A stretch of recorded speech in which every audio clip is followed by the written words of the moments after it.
I want to tell you why you will get by in English better than in German with Zurich, meaning that you don't at the very start need any German. English will be perfectly fine.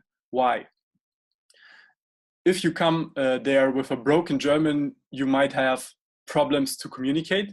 While if you come there with a perfect English, let's say on a C1 level, and you talk to the average Swiss person that has B1, B2 level, this person will always have a slight shame, let's say, or will be a little bit ashamed because they don't speak as good English as you.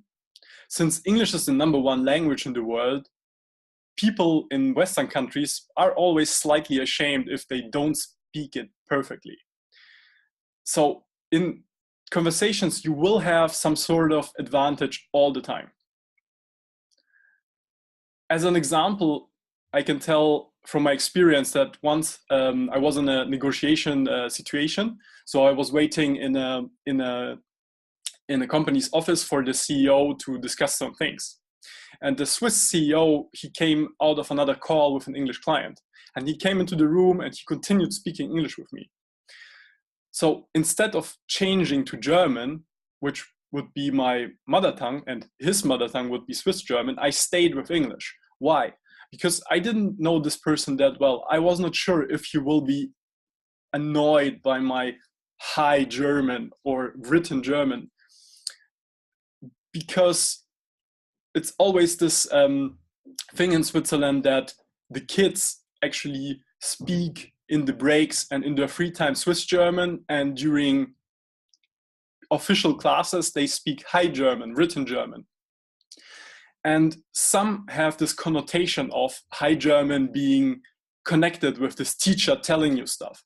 And obviously this would bring me in a negotiation situation in a very bad spot if the person is subconsciously annoyed by me.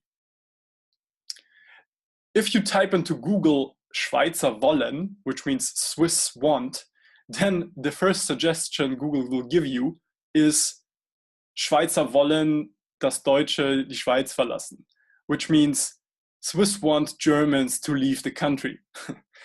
So there is some reasons for that. It's not completely like, okay, they just make it up and just don't like foreigners. This is not the case.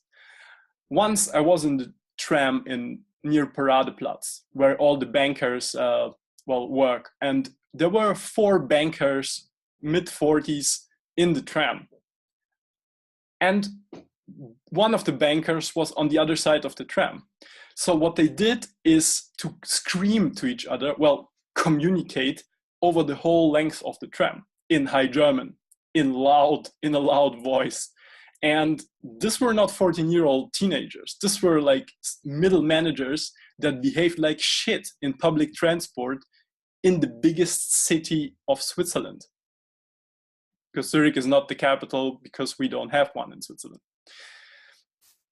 So if you take this into account and other things that happen in the country, then you can sort of understand that there is some negative sentiment, and you might be better off talking English in the beginning with all people you meet. Obviously, if you live in Switzerland, in the German part of Switzerland for 20 years and you cannot say anything in German or understand anything, this is kind of weird. So you should start learning German from the very beginning, but don't feel bad or don't feel that it is a problem to talk in English, because sometimes it can even be an advantage.